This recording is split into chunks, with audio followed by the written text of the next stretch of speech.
আলাইকুম। আশা করি আল্লাহর রহমতে সবাই ভালো আছেন। আমি আইরিন টুসি, আমি অনেক ভালো আছি। আমাদের বাসায় কিচেনের কাজ শুরু হয়ে গেছে। মিস্ত্রি আসছে, কাজ করছে। ঢালাইয়ের কাজ শুরু হয়ে গেছে। আমাদের সিঙ্কও নিয়ে আসছে। সিঙ্কটা কোথায় আসলে বসানো হবে সেটা ঠিক করা হচ্ছে। সিঙ্কটা আমরা সবাই পছন্দ করে নিয়েছি। আপনারা দেখে কমেন্টে জানাবেন সিঙ্কটা কেমন হয়েছে। ঢালাইয়ের কাজ শেষ হয়ে গেছে।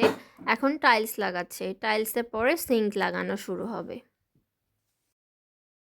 টাইলস লাগানো শেষ, সিঙ্ক লাগানো শেষ। এখন আপনারা দেখে বলবেন কমেন্টে কিচেনটা কেমন দেখাচ্ছে, আপনাদের কেমন লাগছে একটু কমেন্টে জানাবেন প্লিজ। দেখেন আমাদের কাছে গোলাপগুলো কত সুন্দর লাগছে, কি সুন্দর হয়ে ফুটে আছে। লাল সাদা গোলাপগুলো অনেক সুন্দর লাগছে। আমার মা বাগানের পরিচর্যা করে, আমার মা গাছ অনেক বেশি ভালোবাসে। তো বাগানের পরিচর্যা শেষ, এখন একটু রান্না করতে চলে আসলাম। হোপফুলি আজকের ব্লগটা আপনাদের অনেক ভালো লাগবে। আশা করি আল্লাহর মতো সবাই ভালো থাকবেন, সুস্থ থাকবেন, সাবধানে থাকবেন। আল্লাহ হাফেজ।